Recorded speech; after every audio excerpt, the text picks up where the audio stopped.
pernah tidur itu sama jin, itu apa ya, merupai sosok saya sendiri gitu, bangunin diri saya.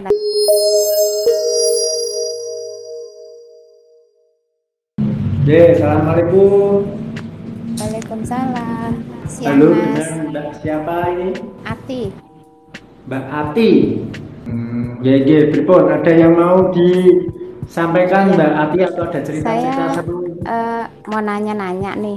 Kalau Nggih. kodam itu emang udah ada dari lahir, keturunan, atau memang kita menjalankan puasa gitu atau gimana? Oke, jawabannya begini Mbak.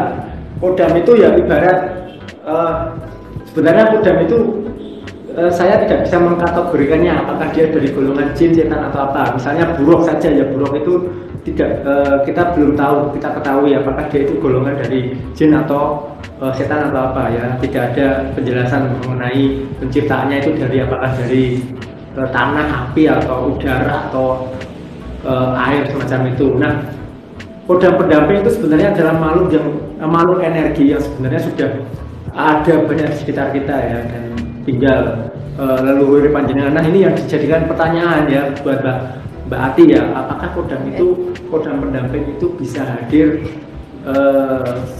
dengan cara apa ya? Yang jelas kodam pendamping itu bisa dihadirkan ya dengan kecocokan energi ya, bisa dihadirkan dengan amalan wirid, doa macam itu, atau dengan pengisian, atau dengan didatangi dengan sendirinya ya, didatangi Gitu. dengan sendirinya. Ini misalnya ya datang dengan sendirinya, ini misalnya gini, saat jenengan punya bisnis dan bisnis panjenengan tiba-tiba hancur merosot terus jenengan merasa putus asa, terus tiba-tiba ada semacam getaran energi yang membakar semangat panjenengan untuk bangkit kembali. Itu juga ada semacam pertanda bahwa jenengan juga digendoli oleh kodam-kodam yang memiliki apa istilahnya, yang membantu panjenengan untuk semangat lagi semacam itu. Kalau saya tuh yang sering sih, emang dulu saya tuh masih sekolah, emang sering puasa Senin Kemis. Itu kan biasalah, namanya keturunan orang Jawa, suruh puasa 7 Senin, 7 Kemis, 7 kelahiran, itu pernah saya jalanin. Dan ya alhamdulillah sampai saat ini tuh setiap mungkin saya kesusahan atau saya punya mungkin rada kesel atau saya tuh selalu menginginkan sesuatu, itu kok rasanya tuh kayak nyata, ada yang ngasih tahu. Apa itu yang dinamakan apa ya? Ya, hampir seperti itu Mbak Ati ya. Nah, Oke. kodam pendamping itu bisa memang dihadirkan dengan ritual-ritual, misalnya puasa itu ya. Puasa itu juga menetralkan energi spiritual kita ya. Jadi saat misalnya gini aja lah, jenengan ini ibarat televisi ya. Puasa panjenengan itu adalah antena panjenengan ya. Dan puasa itu istilahnya adalah ikhtiar untuk ngobah-ngobah ke antena panjenengan biar nyaut energi yang lebih bagus lagi. Nah, saat energi panjenengan dipenuhi dengan ikhtiar puasa ini ya, ikhtiar batin ini ya, itu juga bisa menarik kodam-kodam dengan energi-energi yang sekiranya sesuai dengan pancaran energi panjenengan Mbak Ati ya. Karena kodam itu juga biasanya itu akan tertarik dengan orang-orang yang memiliki level energi yang sama ya. Dan saya sendiri wallahu a'lam bishawab ya, karena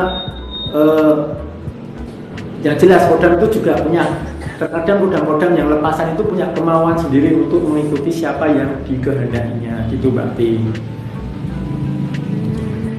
Gitu nggak? Kalau Soalnya Mbak apa ya? melakukan puasa itu ya masih sampai sekarang masih berpuasa ya? Alhamdulillah. Alhamdulillah. Iya, oke.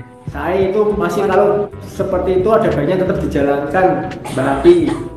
Karena kalau jenengan putus, maksudnya puasanya nggak lagi dijalankan, nanti energi panjenengan di dalam tubuh panjenengan ini akan misalnya luruh ya, maksudnya menghilang. Itu nanti kodam yang sudah ikut panjenengan ini merasa ketidakcocokan lagi dengan panjenengan. Karena kodam panjenengan ini maksudnya dari terawangan saya saja ya, benar tidaknya kembali kepada Gusti Allah ya. Karena kodam yang Anda miliki ini mungkin datang dengan sendirinya dan tertarik dengan amalan yang jenengan kerjakan ya. Jadi memancarkan energi yang positif buat Mbak Hati. Tuh. Emang rasanya berat ya Mas, soalnya kan kita tinggal di negeri orang ya. Tadinya sih kayaknya bos saya tuh kayak keberatan, cuman kan sering saya jelaskan kan saya Islam, nggak apa-apa lah, yang penting nggak mengganggu pekerjaan. Jadi bos saya itu tahunya puasa Senin Kamis itu selalu maklumin, sholat ya memaklumin.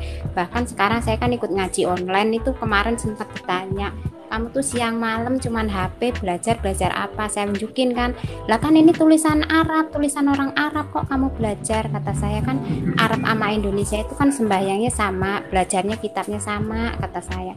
Oh, dia baru diem. Namanya pengajian online kan kita keluar suara gitu loh, beda sama kita ngaji sendiri ya. Jadinya kan kalau pengajian online tuh kita harus suaranya kan harus keras, kadangnya audzubillah aja salah kan harus diulang lagi jadinya sampai bos saya tuh denger gitu.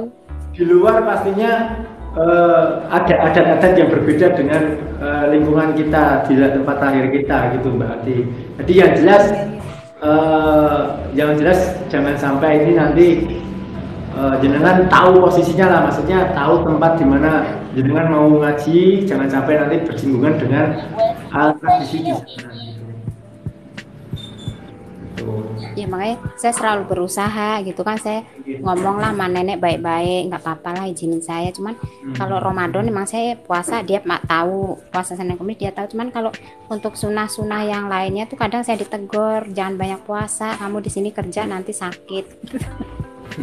Oke, mungkin memang gitu karena persepsi mereka itu beda. Biasa mungkin persepsinya wong nek gak mangan iki kaliren ora kali tenaga. Padahal puasa itu kadang fisik kita itu lebih kuat, malah melebihi saat kita berpuasa gitu, Mbak Ati. Saya kemarin tuh sempat bermasalah sama suami ya, mantan lah, udah mantan lah. Akhirnya kan saya udah ya ribut dan sampai akhirnya saya ditalak. Di situ itu begitu saya ya saya mah satu ya, Allah tuh selalu bersama saya lah, keyakinan saya cuma satu ya, saya minta petunjuk apapun itu. Kok bangun dari pagi tuh ada yang ngegeplak aja di pundak saya, tuh ada yang ngegeplak, katanya ya udah hati-hati lah, banyak doa, katanya udah itu aja. Kata saya, kok saya didatengin tapi sosok jadi digeplaknya itu kerasa banget gitu. Kata saya astagfirullahaladzim. Nah, pada waktu jenengan digeplak ini dia kelihatan sosoknya atau gimana Mbak Ati?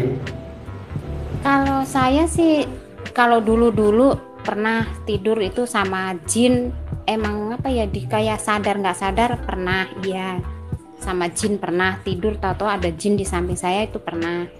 Terus setiap saya mau sholat, saya mau bangun itu kan zaman dulu nggak ada beker tuh nggak ada ya, cuma saya minta lah semoga saya terbangun di tengah malam itu merupai sosok saya sendiri gitu, bangunin diri saya lah. Saya kan nanya sama kakek saya ya, emang kalau dibilang keturunan ada lah ya. Saya nanya sama Mbah, kok saya tiap malam ada yang bangunin, tapi kok yang bangunin diri saya sendiri. Kata mbah saya, ya kuwi lho nduk sing jenenge dulur kembar, katanya kan gitu. Wis ora apa-apa, yang penting rajin poso, kata mbahku gitu, sholat nggih, wis manut. Ya itu dari situ tuh kayaknya sampai sekarang kalau yang namanya puasa itu saya senang gitu loh. Untuk puasa Senin Kamis, untuk puasa kelahiran tuh senang gitu. Cuman kata saya ya kalau emang dasarnya saya ada keturunan, kalau Allah emang ijabah saya harus banyak bantu orang pun suatu saat ya saya siap. Udah sekarang saya siap. Kalau dari dulu dari mulai kakek saya bilang suatu saat kamu gantiin posisi kakek, saya nggak mau. Kakek saya pernah ngomong tapi saya nggak mau. Kenapa? Kata mbah saya nggak maunya tuh enggak ntar masih muda dipanggil mbah dukun. Saya ini kira-kira saya juga dipanggil Mbah Dukun ya. Nah, makanya kata saya enggak, ntar masih muda dipanggil Mbah Dukun. Rambut saya ini udah putih semua di sini, tidak tutupi pakai gelang. Sampan Jawanya mana Mas? Nah ini prakteknya saya di Semarang, Jawa Tengah, Mbak, di tempat istilahnya di kantornya Perparing, Perkumpulan Para Perempuan Indonesia. Nanti kemungkinan tahun depan mungkin saya akan lebih fokuskan lagi di Kudus itu. Oh, daerah Jawa yang nggak pernah keluar dari Pulau Jawa ya. Terus itu Mbak Ati, saya doakan yang terbaik buat panjenengan ya. Tetap jenengan kalau masih nyaman dengan puasanya panjenengan diteruskan saja, karena itu juga bagus buat panjenengan dan energi spiritual panjenengan gitu. Saya kalau ya ini saya pengen lebih peka untuk kebatinan, kayak dulu lah gitu, pengen kembali seperti dulu gitu. Kalau sekarang Pak jujur udah banyak ambiarnya gitu, jadi saya tuh kepingin ngedalamin puasa itu ya niat saya karena Allah lah, tapi ya punya tujuan ya insya Allah tujuan saya juga bagus gitu. Saya cuma pengen ngedalamin kebatinan aja gitu, biar kembali seperti dulu. Sehabis sehabis hancurnya rumah tangga nih kayaknya tambah bikin semangat. Itu gitu malah kan positif, energi positif seperti itu tetap hadirkan Ibu, rasa semangat panjenengan, rasa apapun yang sifatnya nilainya positif jenengan tetap tanamkan dalam hati panjenengan gitu. Iya. Udah gitu kan anak saya juga kan anak saya kan ditinggal di pesantren ya sama bapaknya ya. Jadi kayaknya ya udahlah saya bangkit itu karena ikut pengajian, jadi saya pengen menyeimbangkan diri sama anak gitu. Jadinya kan makanya ya kalau lagi dibilang hancur lah. Siap, berarti itu saja pesan saya jenengan punya semangat yang luar biasa, tetap dirawat energi spiritualnya, semoga tambah jaya di negara mana itu tulisan Taiwan. Di belakang panjenengan itu tulisan Jimat Cina itu. Cina, soalnya lagi di rumah sakit ini juga. Oh gitu, nggih. Ngoten dulu Mbak Ani. Ya ampun. Siap. Atas dukungannya, sarannya. Assalamualaikum. Waalaikumsalam warahmatullahi wabarakatuh. Nah, itu adalah salah satu ya pengalamannya Mbak Ati itu ya. Memang terkadang saat jenengan melakukan ritual-ritual tertentu ya, seperti bukan ritual ya, maksudnya ibadah puasa sunnah itu juga memperbaiki energi kita ya, energi positif kita, ini tubuh kita ini ben netral gitu ya, ben netral itu. Dan saat jenengan puasa atau melakukan ritual yang sesuai dengan ajaran-ajaran agama panjenengan itu juga bisa memancarkan energi positif, dan energi positif ini bisa menarik kodam di sekitar panjenengan. Oke, saya rasa itu dulu. Terima kasih. Assalamualaikum warahmatullahi wabarakatuh.